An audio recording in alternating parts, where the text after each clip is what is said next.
একটু ঘটনাটা বলেন তো, একটু ঘটনাটা মানে স্পটটা কোন জায়গায়, মানে আপনি আহত হয়েছেন? আন্তর্জাতিক আমরা এক সাইডে ছিলাম, পুলিশরা আরেক সাইডে ছিল। তো আমরা যাচ্ছি, আমরা শান্তিপূর্ণ আন্দোলন করছিলাম, আমাদের কোনো বেয়াদবি কোনো কিছুই আমরা করিনি। আমরা আসছি, তারপর পুলিশ ব্যারিকেড দিচ্ছে যে আমরা ব্যারিকেড সরাই চলে আসবো, এটাই আমাদের কাছে। হঠাৎ করে তারা টিয়ারশেল নিক্ষেপ শুরু করে। এটা সময়টা কখন বলবেন?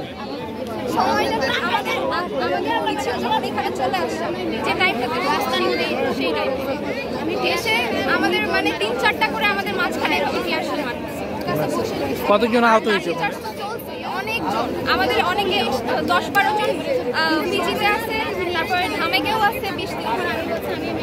দর্শক দেখলেন যে একজন জগন্নাথ বিশ্ববিদ্যালয়ের ছাত্রী, তিনি তার আহত হওয়ার বিষয়টি বর্ণনা করলেন। এবং আমি এখন দাঁড়িয়ে কথা বলছি মূলত এই যে প্রধান বিচারপতির যে বাসভবন রয়েছে, সেই বাসভবনের সামনে থেকে দাঁড়িয়ে কথা বলছি। জগন্নাথ বিশ্ববিদ্যালয়ের শিক্ষার্থীরা একাধিক দাবিতে তারা মূলত এই আন্দোলন শুরু করেছেন এবং তারা বলছেন যে তাদের আবাসিক সমস্যা, পাশাপাশি বিশ্ববিদ্যালয়ের যে একাডেমিক যে সমস্যা রয়েছে, এই সমস্যার 3 দফার দাবিতে তারা এই আন্দোলন করছেন।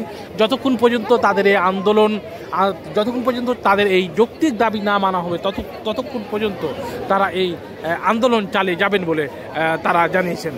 এখানে অসংখ্য শিক্ষার্থীরা এখানে উপস্থিত হয়েছেন এবং এখানে প্রায় 2000 মতন শিক্ষার্থী এখানে উপস্থিত হয়েছেন।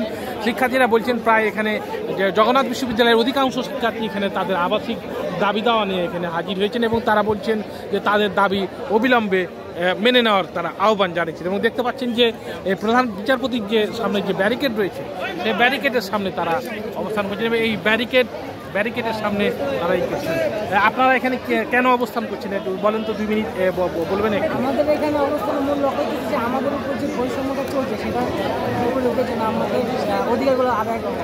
কারণ আমাদের বৈষম্যগুলো হচ্ছে যে আমাদের এত বড় একটা বিশ্ববিদ্যালয়, যেখানে প্রায় 19,000 ছাত্র রয়েছে, আরও অনেক যারা কর্মচারী রয়েছে, কিন্তু আমাদের বাজেট খুবই সীমিত, আমাদের ছাত্রদের কোনো হলে নেই এবং মেয়েদের জন্য শুধুমাত্র একটা অবস্থান রয়েছে। এখন এইগুলোর বিপরীতে আমরা হচ্ছে এখানে অবস্থান নিয়েছি, যেখানে আমাদের মূল 3টা দফা রয়েছে, যার মধ্যে হচ্ছে বলা হচ্ছে আমাদের ভাতার পরিমাণ সেটা বৃদ্ধি করা এবং হচ্ছে আমাদের বাজেটটাকে বাড়ানো, আবাসন ভাতা দেওয়া, আর হচ্ছে আমাদের প্রকল্পগুলোকে যেন দ্রুত যেটা সম্পন্ন হয়ে যায়, দ্রুত ক্যাম্পাস আমাদের রানীগঞ্জে রয়েছে সেখানে দ্রুত সম্পন্ন হয়ে যায়। এই সব দাবি নিয়ে আমরা এখানে।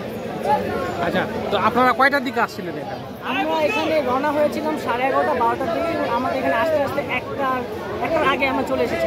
বিশ্ববিদ্যালয় থেকে আসছি না? হ্যাঁ, আমরা সবাই এখানে পাই।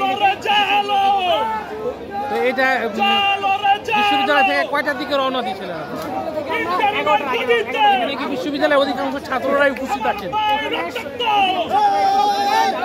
আপনাদের ক্যাম্পাসটা তো ছোট, আপনারা কি দাবি করছেন যে আপনাদের ক্যাম্পাসটা অন্য কোনো জায়গায় নিয়ে যাবে? আমাদের জায়গা আছে, আমাদের রানীগঞ্জে 200 একরের জায়গা আছে, কিন্তু সেখানে কার্যক্রম হচ্ছে না সরকারের গাফিলতির কারণে অথবা নজর না দেওয়ার জন্য। আচ্ছা, তাহলে যদি সরকার দাবি না মানে, যদি না মানে, তাহলে আপনাদের পরবর্তী উদ্যোগ কি হবে? যারা এখানে নেতৃত্ব আছে, যারা তাদের আমরা মান্য করব। দর্শক, আপনারা দেখতে পারেন যে একজন ছাত্র কোন বিভাগে পড়েন আপনি? আমি সমাজকর্ম 19 মাবন। আচ্ছা, সমাজকর্ম বিভাগের একজন শিক্ষার্থী বললেন যে কেরানীগঞ্জে তাদের যে 200 একরের জায়গা রয়েছে, সেই জায়গায় তাদের কার্যক্রম চালানো হচ্ছে না এবং অবিলম্বে তাদের এই কার্যক্রম বাস্তবায়নের তারা দাবি করেছেন। এবং দেখতে পাচ্ছেন যে দর্শক, এখানে অসংখ্য ছাত্রছাত্রীরা এখানে উপস্থিত হয়েছেন এবং তারা এখানে এসেছেন।